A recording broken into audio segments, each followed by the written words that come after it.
Olá, seja bem-vindo a você que nos acompanha nessa transmissão do Tempo e Dinheiro. Olá, João Batista, você que está no comando do Tempo e Dinheiro.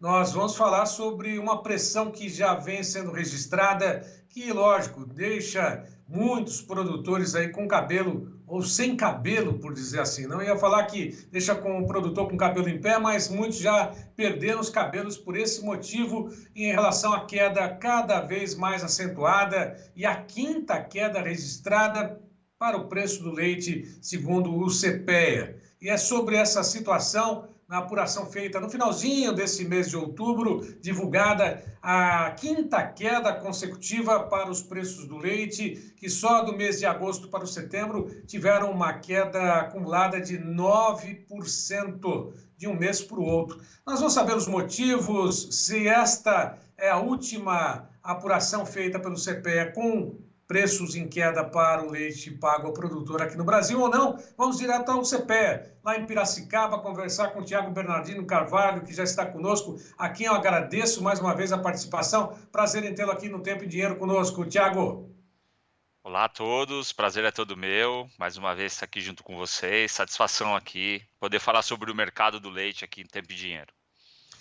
Eu não, talvez eu tenha exagerado, né, usando alguma figura de linguagem, mas o produtor de leite ele está bem receoso com os preços pagos, né, com a atividade e tem que estar tudo na ponta do lápis. O que está acontecendo? O que aconteceu, só para resumir, nessa apuração feita e divulgada agora no finalzinho de outubro, com essa queda de 9% de um mês para o outro nos preços e um acumulado mais de 30%, 31,54% de setembro a setembro. É isso, Tiago?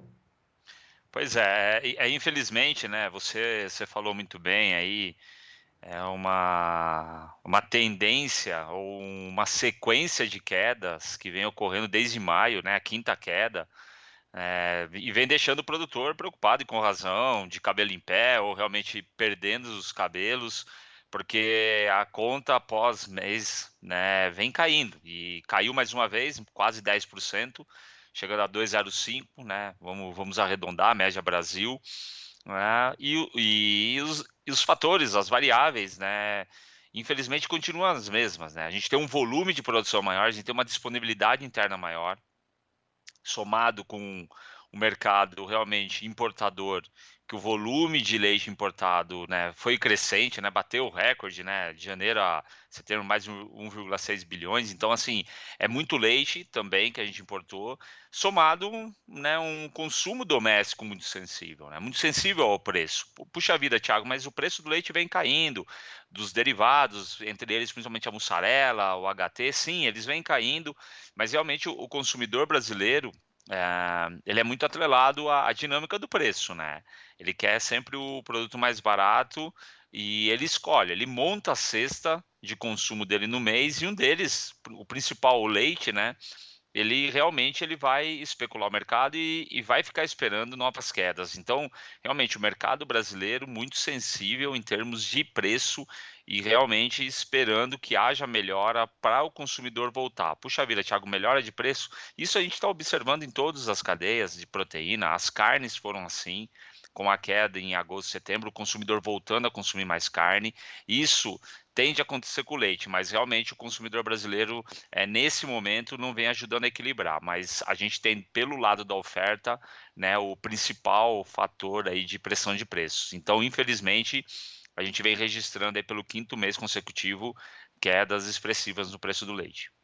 Agora, essa queda foi a última do ano ou ainda há a possibilidade de uma pressão maior na próxima apuração, Tiago? É uma boa pergunta. Lógico que a gente depende muito de como o setor produtivo, o setor processador vai montar a sua estratégia, né? Mas evidentemente que, e longe de trazer notícia ruim, não é isso, mas a gente sabe que o último período do ano, ou vamos dizer, o último trimestre do ano, é um trimestre tradicionalmente de preços mais baixos, devido, né, à sazonalidade. A gente tem um aumento de produção nessa época do ano, também pela entrada de uma quantidade maior de pasto, né, de um alimento mais barato, que estimula assim, uma produção maior de leite. Então, a gente tem esse lado, sim. né, de um volume maior. Por outro lado, a gente tem também os preços internacionais em patamares menores, né? Não é só no Brasil que o preço está caindo, no mundo todo. Então, isso também traz uma competitividade, né, menor para o leite brasileiro. Então, dados esses fatores, ainda a gente pode observar, sim, possíveis quedas. Como eu disse, vai depender também da estratégia da indústria processadora, da indústria produtiva, que eu digo indústria produtiva, a fazenda, assim como ações do governo que podem amenizar possíveis quedas, mas o cenário ainda assim é de uma oferta maior, uma disponibilidade interna maior no mercado brasileiro. Bom, o consumidor, ele sempre quer, lógico, ele quer ser favorecido, isso é lógico, ter preços mais acessíveis, né? Seja no mercado de proteína animal, no caso a carne bovina, suína, de aves, enfim, carnes, as proteínas como um todo, até mesmo para o leite, né? Ele tem lá, às vezes ele comemora que o preço recuou, isso é muito bom, mas nem sempre responde à altura, mesmo com o preço em queda, com consumo maior para poder refletir nos preços do outro lado de quem está produzindo, né? Mas para o produtor é um momento dramático, por dizer assim, né? Eu até fazia uma comparação com o João Batista de que uma garrafinha, né, dessas PET de água mineralizada, né, água filtrada, vendida como água mineral, né, meio ou 500 ml, R$ 2, R$ 2,30 aqui em São Paulo. Muito mais do que está sendo pago por um importante leite, né, um importante alimento que é o leite, né, em média R$ 2, média Brasil, porque tem lugares abaixo disso, né, R$ 1,90, R$ 1,92, no caso do Rio Grande do Sul e também de Santa Catarina, né? Agora, o Sim, produtor sim. paga essa conta, né? É um momento delicadíssimo, é um momento ruim. E você começou bem falando, né, que o consumidor é muito dependente do preço, como eu disse, né? Mas realmente é tudo ação e reação. Se o preço está ruim hoje para o produtor, ele pode até vir cair, né, para o consumidor final. Mas tudo isso traz um impacto na produção, né? Isso daí traz realmente uma redução de investimentos. Então isso é muito ruim, pensando no médio e longo prazo também. Então o que se comemora hoje pode ser ruim lá no futuro, né? Mas eu acredito que, voltando um pouquinho na questão do consumidor, a gente entra num período aí de final de ano, a gente tem melhora no quadro do emprego, né? O desemprego, menores níveis desde 2014, chega no final do ano, a gente tem os empregos, né, temporários. Isso deve dinamizar o consumo, deve fazer com que o consumidor ele volte a buscar o lácteo, né, principalmente o derivado. Então, o cenário ele pode se tornar assim favorável, até mesmo com a inflação controlada. Então, assim, a expectativa é que o consumidor o consumidor brasileiro nacional dê uma resposta positiva e ajude a amenizar essa queda que possivelmente deve ocorrer no cenário aí de mais oferta de leite. Então, realmente a conta ao produtor, né, a desvalorização do produto, que é muito importante para a dieta do brasileiro, é ruim, né? É ruim porque no futuro, no médio e longo prazo, como eu disse, a gente tem um impacto pesado em termos de custos mais elevados, mais inflação, e daí a bola de neve fica muito grande. E quando se fala nesse sentido, né, de valorizar, esperar uma reação do consumo, principalmente nessa época de festas de final de ano, o recebimento do 13º, isso contribui bastante, né? Quando as contas começaram a ser quitadas, né? Porque se trabalha 4, 5 meses aí até ter um certo equilíbrio nesse sentido. Muito se fala das importações, né? Se essas importações não tivessem aumentado em volume, elas sempre vão acontecer, né? Até uma questão de mercado. Mas se elas tivessem tido uma redução no volume atualmente importado, isso poderia impactar também numa melhora ou até mesmo de uma estabilização dos preços pagos até então? Isso seria uma avaliação sobre essa ótica correta ou não, Tiago? O desequilíbrio maior vem de uma oferta maior, desde a produção, mas também da importação. Evidentemente, quando a gente fala de setores que são exportadores, né, paralelo aí às carnes, os grãos, né, a gente realmente fala de um mercado internacional que acaba sendo uma esponja, que ajuda sim a minimizar, né, e ajuda a buscar um equilíbrio de mercado. Como a gente tem um setor que é importador líquido, como a gente chama, né? Então a gente mais importa do que exporta, então a gente se torna um importador líquido, eu coloco uma pressão muito grande no mercado. Então, se realmente as importações tivessem num patamar inferior do que vem sendo registrado, possivelmente a gente poderia ter um equilíbrio sim no mercado, né, em termos de preço mais valorizados, mas realmente é a dinâmica de comercialização e aí a gente tem realmente mais entrada de leite do que saída, e isso daí prejudica bastante o mercado. Até mesmo no próprio boletim que vocês fizeram, falando que houve uma redução no mês de setembro de 21,8% no volume importado do Brasil. Mas mesmo assim, em comparação ao mesmo período do ano passado, houve um aumento em 90% no volume, ou seja, 1 bilhão 600 mil litros, né? 1 bilhão 600 milhões de litros, equivalente leite, né? Ou seja, reduziu um pouquinho no mês de setembro, mas mesmo assim mais do que o dobro registrado no mesmo período do ano passado, aí é aumento da oferta, não tem quem segure, né? Agora, o Perfeito. aumento das produções, né? Da produção, nos custos de produção, proteinado, lógico, agora nós temos essa questão climática, excesso de chuva, né? A chuva chegando em outras regiões, bacias produtoras, leiteiras, isso também está sendo colocado na conta do custo de produção ao produtor, né? Daquilo que ele vai ainda ter que fazer, fechar a conta para poder ver se sobra alguma coisa ou não? Com certeza. E esse pode começar a ser uma variável que pode impactar o volume de produção nos próximos meses, né? Dado que a gente tem um aumento no preço do milho, né? E isso daí ajuda a valorizar realmente o principal insumo, né, utilizado, que é o concentrado, né? A alimentação é o principal item de custo, né, para a produção de leite.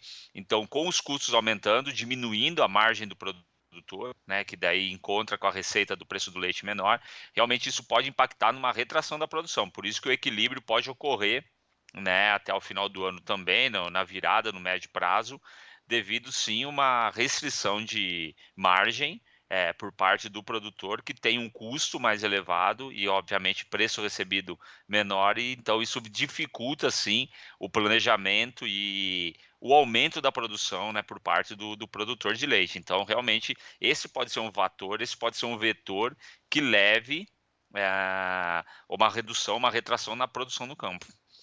E o produtor bem sabe, né? Aquele que está lá na vida, não é só esperar o final de semana, sábado, domingo, não, todos os dias, né? Vaquinha não espera feriado nem final de semana para poder dar uma pausa e esperar a captação. Pelo contrário, todos os dias, né? Mas nessa conta, o cara tem que colocar o produtor, né? A gente bem sabe, ele mais do que nunca, né? Na conta, a questão de adubo, questão de combustíveis, a questão de pagamento até de funcionários, aumento da folha de pagamento, inflação, né? O custo aumenta, né? Enquanto que os preços da remuneração diminuem, né? Isso faz com que a conta não feche, né? Há a possibilidade, não sei se vocês fazem esse levantamento, há uma redução no número de produtores que falaram, não aguento mais, vou deixar a atividade, apesar de ser essa a minha vocação, vem de família do meu avô, do meu pai, eu estou na atividade, né, por ser um teimoso, tem muita gente deixando a atividade. Tiago, vocês fazem esse tipo de levantamento ou não? Olha, Sérgio, é claro que quando a gente tem momentos de crise, isso daí vale para qualquer setor, né? Seja ele do agronegócio, da indústria, setor de serviços, sempre que eu tenho crise, realmente eu tenho pessoas que deixam a atividade, né? Infelizmente, isso ocorre. Por outro lado, assim, antes de deixar a atividade, o que muitos produtores, especificamente no produtor agropecuário, ele muitas vezes deixa de investir um pouco, ou deixa de usar uma tecnologia mais cara, né? Ou ele reduz um pouco a área produtiva ou o rebanho produtivo para realmente tentar permanecer. Isso ocorre. Então, vai ser natural, sim, a gente observar produtores que deixam a atividade, mas por outro lado também produtores que possam até eventualmente reduzir. Agora, vamos lembrar um pouquinho, né? A gente também voltar um período atrás, hoje a situação está muito crítica, né? Muito delicada, né? Mas se a gente voltar basicamente um ano atrás, a situação, de certa maneira, por mais que os custos aí com alimentação estivessem em alta, né, até mesmo com fertilizante, adubo, etc., a gente tinha uma situação, de certa maneira, confortável em termos de preço, né? Que talvez muitos vão falar, muitos vão me ouvir falando, Thiago, agora eu já comi tudo que eu ganhei. Sim. E aí entra também o perfil do produtor que busca esse caixa, né, que ele fez, busca essa poupança que ele fez em ano anterior para realmente investir e continuar produzindo, continuar na atividade.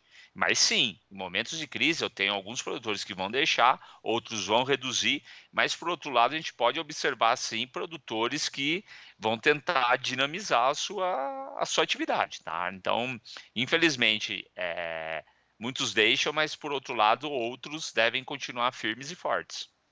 E só para poder finalizar, sem dúvida, né, colocando tudo na ponta do lápis, aquele animal, aquela vaquinha que tem um desempenho menor, vai ser certamente descartada. Isso o produtor já sabe, está sempre no planejamento dele, né? O que chama atenção é esse aumento, né, da relação de troca, né, entre o preço pago pelo milho, né, a troca, né, vai precisar muito mais litros de leite para comprar uma saca de milho, né? Essa relação aumentou bastante, né? Tomara que os preços também não disparem do milho para não ter no caso, no custo do produtor. A gente fala assim, né? Uma faca de dois gumes, né? Para o produtor de milho, os preços estão lá embaixo, né? Para quem consome o milho, ainda tem que ter um preço melhor, né? Um equilíbrio, né? Mas a relação de troca, nesse caso do leite pelo milho, precisou mais litros de leite para ter uma saca de milho, né?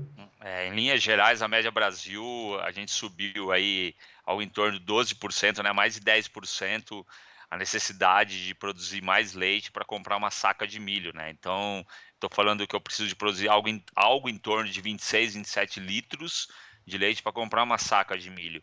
Então, realmente, eu preciso mais produção para adquirir o principal insumo. Mas sempre lembrando, se eu tenho realmente essa necessidade, eu preciso olhar os outros fatores, né? Eu preciso olhar a minha mão de obra, eu preciso olhar a qualidade genética da minha vaca. Se todo esse custo que eu estou colocando, né, em termos de alimento, a minha vaca está realmente consumindo de forma adequada e produzindo um leite de qualidade. Sim, o custo subiu e é desafiador para o pecuarista, mas realmente a gente precisa, em momentos como a gente está vivendo de crise, de transição, é um momento de transição, sim, olhar para o que eu tenho de bom na minha propriedade para otimizar a minha produção. E às vezes é até paradoxo, né? Um confronto, né? Nesses momentos de crise é quando você precisa investir mais, né? Até mesmo nessa questão de genética, tentar produzir com mais qualidade, talvez fazer com que seja diferenciado o produto que você vai oferecer. Enfim, todas essas questões devem ser levadas em consideração na hora de falar de preços melhores ou até mesmo de ter uma margem maior, porque a margem nesse levantamento aqui, principalmente para os pequenos, né, os médios aí que sofrem, né, que talvez estejam no meio ali, são os que sofrem mais, né? Mas pesou para todo mundo, a grande verdade é essa, né? Não, pesou sim. Evidentemente que os maiores, eles sofrem também, mas acabam tendo uma dinâmica diferente de produção, até por ter um volume de compra maior, volume de venda, até muitas vezes recebendo um prêmio pelo volume de produção, mas também foram afetados. Mas o mediano, que está na transição do pequeno para o maior, etc., realmente sofreu bem, porque ele realmente fez o investimento. E se ele não continuar a investir, como você bem disse, provavelmente ele acaba sugado aí pelo momento ruim que a atividade vem vivendo, né? E aí realmente fica um cenário mais desesperador. Mas sim, é um momento de se olhar para o que a gente tem de melhor na propriedade, que é o rebanho, a qualidade do rebanho, né? A qualidade do alimento, a qualidade da mão de obra, o controle dos números. Tudo isso não vai fazer com que você ganhe muito mais dinheiro em época de crise. Não, não é isso, mas vai amenizar muitas oscilações pela frente. Tiago Bernardino, muito obrigado pela tua participação, direto de Piracicaba, aqui no interior de São Paulo, do CPE, trazendo essas informações nada alentadoras, né, por dizer assim, né, desafiadoras, esse que é o termo, né, ao produtor do leite, né, de leite em todo o Brasil, principalmente diante dessa crise que a gente está vivendo com El Niño, né, climática, crise de consumo, crise de importação, crise de preços, enfim, mais uma hora isso tudo vai ser revertido e a gente torce pelo produtor para que tenha a remuneração e a margem, né? Tenha uma margem pelo menos de lucro para a conta fechar. Mais uma vez, obrigado. Você quer deixar algum recado para o produtor nesse momento que nos acompanha? Bom, Sérgio, eu que agradeço mais uma vez estar aqui junto com vocês, Tempo e Dinheiro, é sempre um prazer. Com certeza, outras vezes voltaremos com talvez melhores notícias sim. E o recado, né, o de sempre para o produtor, né, é um processo um pouco complicado, complexo na produção, devido a preços bem baixos, mas como a gente disse aqui nesse bate-papo, né, é um período de transição, onde que ele realmente tem que olhar para o que ele tem de melhor na propriedade para se manter na atividade, né, sabendo que o mercado ele é cíclico, momentos de altas e momentos de baixas, e a gente vai passar com certeza por mais esses, com certeza a gente tem um segmento muito forte, né, organizado no sentido de realmente de buscar melhores produtividades, buscar melhores cenários em termos de mercado, né, principalmente com o apoio do governo também. Então, é um cenário que tende a mudar em breve, mas a gente precisa realmente estar confiante e estimulado a continuar a produzir. Tiago, mais uma vez, obrigado, um abraço a toda a equipe. Eu que agradeço, sempre a equipe do Leite à disposição de vocês, e a gente volta numa próxima. Um grande abraço a todos e bom trabalho. Obrigado, igualmente. Bom, e por aqui nós encerramos essa participação do Tiago Bernardino de Carvalho, direto do CPEA, falando sobre o mercado do leite. Logo mais eu volto falando sobre café, falamos sobre leite. Daqui a pouco eu volto com outras informações, trazendo detalhes a respeito do que acontece no mercado do café. Continue conosco. Um abraço, até logo mais.